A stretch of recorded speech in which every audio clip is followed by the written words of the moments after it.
Hello, Phil Long family. It's Dr. Scott U-Haul here with the August edition of the Wealth of Health newsletter.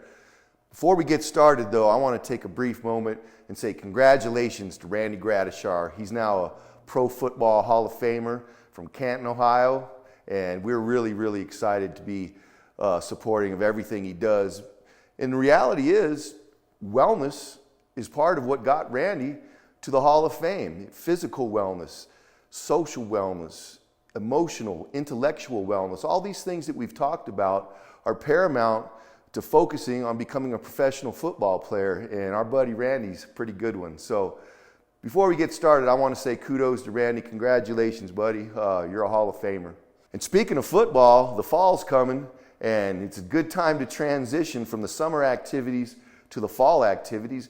And you may or may not know it, but it's National Wellness Month as well as Back to School Month. So I want to give you 5 things that you can do as a parent with your child to make that transition a lot smoother. Hey, and even if you're not a parent, these are things that you can do for yourself as an adult that really do help to support your wellness endeavors, because as you know, we're all really busy. There's only 24 hours in a day. Now we're doing more things with our children going back to school, or we may be taking on additional responsibilities at work. So planning for your wellness is really paramount to being well.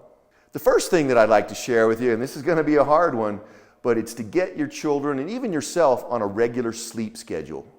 It's really important to your mental well-being, your emotional well-being, and it's really important to allow your brain to kind of reprocess everything so that when you wake up the next day, you don't have brain fog, you're not cloudy, you've got good sleep, and you're ready to go for the day.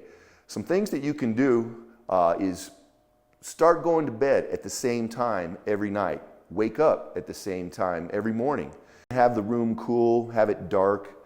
One thing that we do that might encumber our sleep that we don't think about is that we drink drinks that can actually encumber our sleep. So things like caffeine and alcohol, I would cut that off a number of hours before I try to go to bed. And especially alcohol, a lot of us use it to help fall asleep, but it's really not a very good sleep supporter. It's actually more of a sleep deterrent. Make sure you turn off your phone.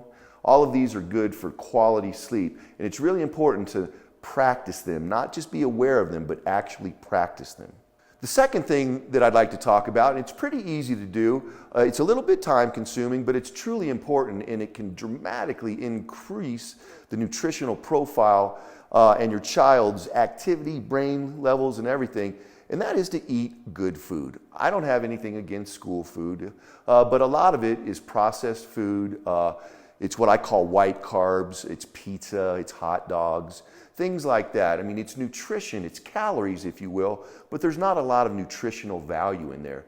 So if you took a Sunday and meal prepped, take 30 minutes to measure everything out, take an hour to cook it, take another 30 minutes to pack it away in a glass container. Don't ever use plastic and freeze things. And the nutritional value of that food is so much better, and the time spent is really negligible compared to what you would get if you, again, ate school-based foods, fast foods, processed foods, and so forth.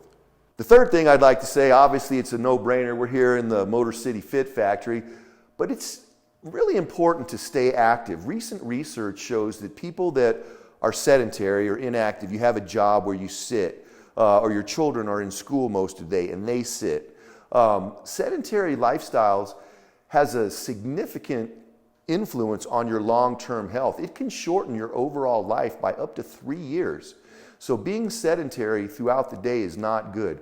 Try to generate some activity while the sun is still out. When you get home from work or school, grab your kids, go walk the dog, go play in the park, go do something that's active. Get involved with your children in their day-to-day activities, and it develops a relationship between parent and child that you can't form unless you do these kinds of things. So if your children like to play soccer, go play some soccer. If they like to throw the frisbee, go throw the frisbee or play baseball.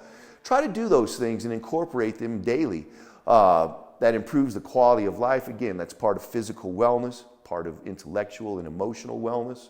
And all of these things are very important to help a youngster grow into an adult in a positive way. Now, the fourth thing, this one can be a little bit difficult, and this is coming, I'll admit, from someone who has no children. But effective communication is very important.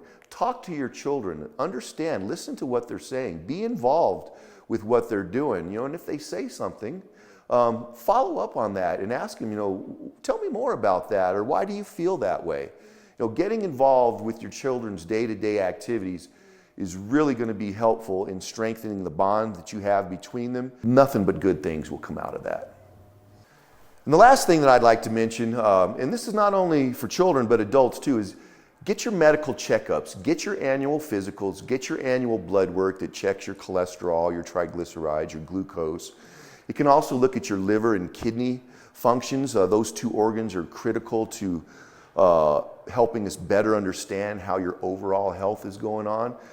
You may have an underlying illness that's going on that's not obvious, but your liver and kidneys might be fighting that. They can recognize that. So by getting a blood draw and looking at those values is really helpful for identifying an illness or a situation much earlier than you normally would when it would show like a physical symptom or issue that's going on.